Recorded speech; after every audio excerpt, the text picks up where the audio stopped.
Games available at a console's launch are often difficult to figure out. There's always the games you had high hopes for that end up falling on their face. And then there are the games that no one expected to be good that end up delivering.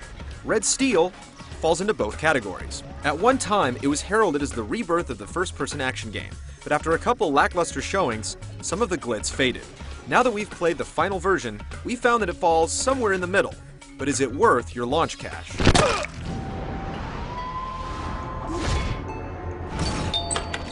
Oh my god! What happened to you? It's rare that European developers try to create games based upon other cultures, but that's exactly what you have with Red Steel. This French-developed game takes you through the underbelly of the Japanese Yakuza underground as you attempt to rescue your fiancé from the nefarious gangsters. There are certainly points where it seems like the developers haven't exactly grasped the concept with both hands.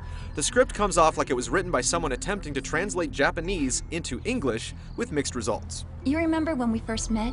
You told me that I was a spoiled brat. Red Steel also shows some signs of being rushed out the door for launch. The story is primarily told through still images, and some real-time cinemas that may have been better left on the cutting room floor. We must free them and rid ourselves of the woman who has insulted us.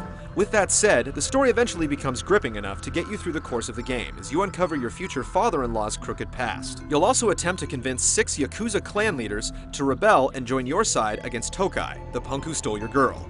It's above average prose for a video game, but it certainly could have been shared in a much more dynamic, creative way. This cannot be tolerated. This is a game of two personalities. On one side, you have first-person shooting, and on the other, you have first-person swordplay. When and where you take on either is determined entirely by the game. It all seems a little jarring, to be honest, but it's explained by the honor points that are tallied throughout the game, where allowing foes to live will reward you with new abilities.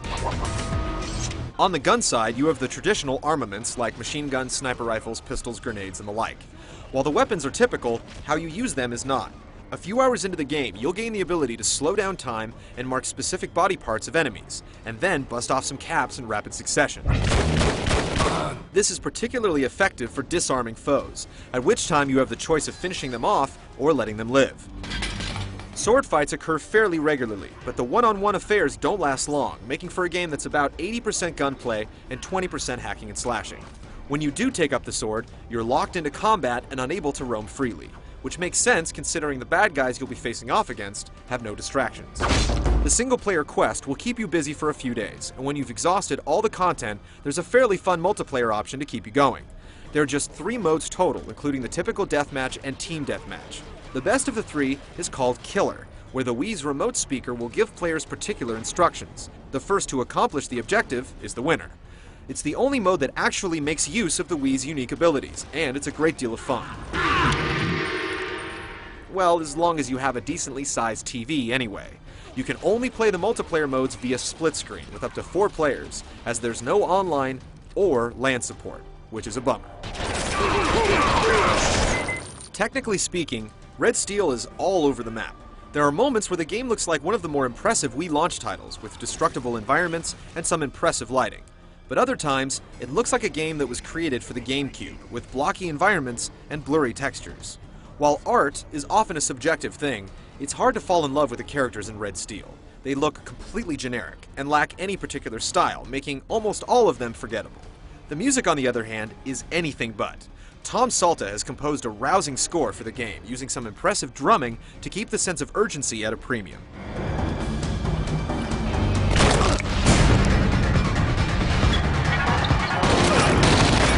Anytime you introduce a control method as fresh as the Wii's, there's going to be a learning curve involved.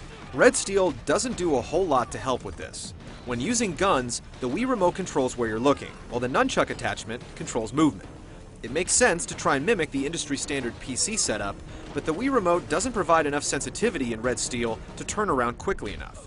This causes a lot of the gun battles to deteriorate into finding a camping spot with a wide view of the environment, taking cover, and popping out to deliver some lead.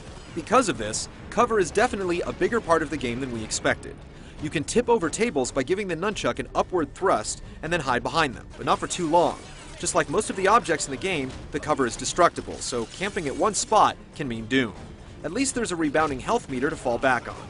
If you've taken too much damage, you can always run to safety and your health will go back to full.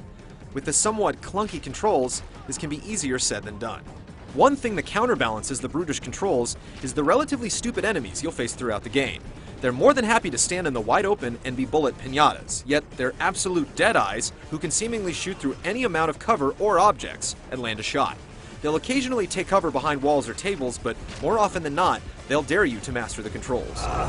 And it's not an easy dare either. The controls, by any standard, are extremely complex.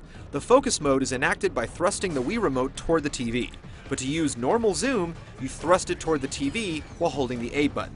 You swap through your weapons using the directional pad, and like the Halo series, you can only carry 2 at once, so you have to choose wisely. Toss in ducking, and you have a control scheme that will take even the most skilled player an hour or so to come to grips with. There's a slight aim assist built into the game that keeps you from having to be ultra perfect with the Wii remote, and while there's no slider for aiming sensitivity, there are 3 different settings to choose from that can at least help you find your sweet spot. It's not all bad for the controls though. Tossing grenades is a good time, as you simply move the nunchuck in a throwing motion. You can even roll them along the ground by using an underhanded gesture, which is a lot more fun than you might think. Sadly, the sword play doesn't fare much better. There are 8 different motions that both the remote and nunchuck can pick up, but the game does a poor job of actually mimicking what you're doing. Instead, the movements trigger canned animations that can be difficult to read as far as their striking distance. Blocking with the nunchuck is handled a little better, as it actually replicates your movements, and deflecting a blow will leave your opponent stunned for a short period of time, giving you an opportunity to land some strikes. You'll also learn combos and new abilities as the game progresses, that will allow you to break an opponent's weapon or rain down with double-handed strikes. There's a bit of strategy to the sword fights, as there are separate meters for health and weapon strength. Deciding which one to chip away at can mean the difference between victory and defeat, as each enemy has different ratings for both. By now, your head is probably swimming trying to remember all the controls in Red Steel, and we don't blame you. Actually, playing the game is just as confusing at first. The control scheme is extremely ambitious and demanding, yet once you get a handle on it, it's easy to see the potential. Unfortunately, there's certainly room for improvement. While the controls eventually immerse you in Red Steel's world, neither the gunfighting nor swordplay feel polished, resulting in a disconnect between player and game. At least, there are constant save checkpoints to keep you from reaching the boiling point. The Wii was originally designed to be a system that would bring new players to gaming, but if games like Red Steel are any indication, things aren't necessarily more accessible. It's an ambitious game with controls to match, but once you get the hang of its ins and outs, you'll definitely have a good time blasting and slicing your way through the Yakuza. It's a game like no other, but it takes a great deal of patience before you're able to truly enjoy it. If you're a core gamer looking for a launch game, Red Steel is a nice choice.